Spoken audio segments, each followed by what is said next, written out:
Episode 2 Raipur की आखिरी वारिस। हवेली के उस कमरे में फंसा रवि किताब के पन्ने पलटता गया।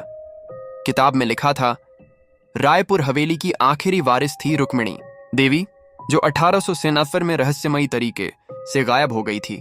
लोग कहते हैं वह जिंदा जलाई गई उसी हवेली में। रवि की आंखें चौड़ी हो गईं। अगले पन्ने पर एक पुरानी तस्वीर थी, एक औरत की, जिसकी आंखों में गहरा दर्द और रहस्य था। तस्वीर के नीचे लिखा था, जिसने मुझे जलाया मैं उसे नहीं छोड़ी, अब मैं इस हवेली की आत्मा हूं। तभी कमरे में एक हलचल हुई, जैसे किसी ने रवि के कंधे को छुआ हो। उसने पलट कर देखा, पर वहां कोई नहीं था। रवि ने जल्दी से कैमरा उठाया और कमरे से बाहर निकलने की कोशिश की, लेकिन दरवाजा लॉक था। अचानक दीवार पर खून से लिखा दिखाई दिया, तुम भी अब वारिस हो। रवि की सांसें तेज हो गईं। तभी उसे एक धीमी सी आवाज सुनाई दी, किसी के गाने की। सजनवा बैरी हो गई ले। वह आवाज ऊपर की मंजिल से आ रही थी।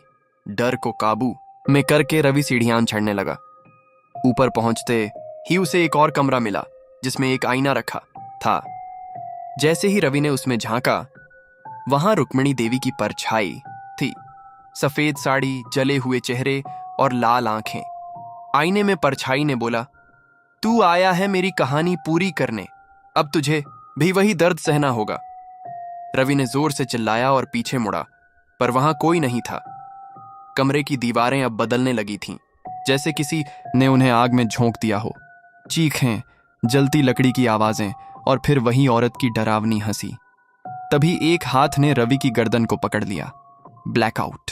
एपिसोड 3 गायब पत्रकार। सरल भाषा में 3 दिन बीत गए थे।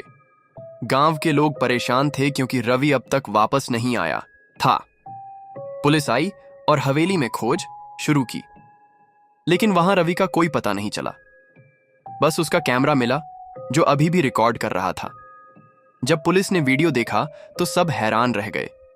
वीडियो में अजीब अजीब चीजें दिख रही थीं, खून से सनी दीवारें और आखिर में एक औरत की डरावनी परछाई।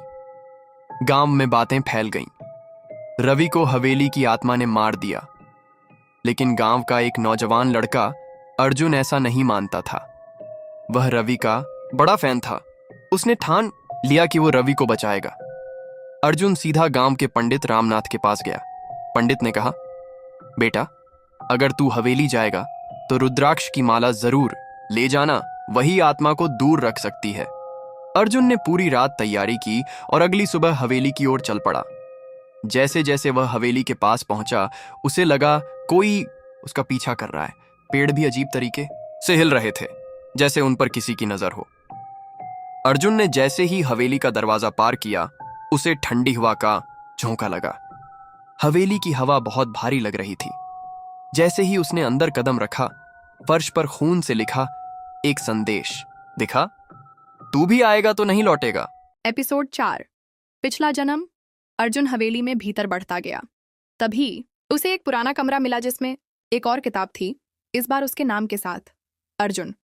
वह जो पहले भी आया था, उसने चौंक कर किताब खोली और उसमें एक चौंकाने वाला रहस्य था। अर्जुन का पूर्वज रघुनाथ ही था, जिसने रुक्मिणी देवी को जिंदा जलाया था। हवेली पर कब्जे के लिए रुक्मिणी की आत्मा अबूसी वंश का बदला लेना चाहती थी। अर्जुन की आंखों में पानी आ गया। मैंने कुछ नहीं किया, पर मैं तुम्हें मुक्ति दूंगा। रात होते होते हवेली और भी भयावह हो गई। आत्माओं की चीखें, जले हुए कमरों की गंध और हवेली के दरवाजे अपने आप बंद हो गए। तभी अर्जुन को रवि की आवाज सुनाई दी, अर्जुन, मुझे यहां से निकालो। वह आवाज हवेली के तहखाने से आ रही थी। अर्जुन नीचे गया। वहां रवि एक बंधी हुई अवस्था में पड़ा था और ठीक उसके पीछे रुक्मिणी देवी खड़ी थी। एपिसोड 5 मुक्ति या मरण। अर्जुन ने कांपते हाथों से रुद्राक्ष माला निकाली और रुक्मिणी की ओर बढ़ाया। मैं तेरे वंशज की गलती के लिए क्षमा मांगता हूं, पर उसे दोहराना नहीं चाहता। रुक्मिणी की आत्मा चीख उठी, किसी ने मुझे जिंदा जलाया और मैं अकेली जलती रही, अब सब जलेंगे। हवेली में आग लगने लगी। अर्जुन ने रवि की रस्सियां काटी और उसे ऊपर की ओर खींचा। रुक्मिणी ने अंतिम बार कहा, अगर तू सच्चा है तो इस हवेली को आग से मुक्त कर। अर्जुन ने तेल की एक बोतल ली और हवेली में आग लगा दी। दोनों दौड़कर बाहर निकले। हवेली जलने लगी और साथ ही जलने लगी वर्षों की बदला लेने वाली आत्मा। जैसे ही सूरज उगने लगा, हवेली राख बन चुकी थी और राख में से एक मुस्कुराहट उभरी, रुक्मिणी की। गांव में पहली बार किसी ने राहत की सांस ली। रवि ने रिपोर्ट बनाई, रायपुर हवेली का रहस्य, और यह वायरल हो गई। पर अर्जुन जानता था, कुछ रहस्य जलकर भी पूरी तरह खत्म नहीं होते। समाप्त।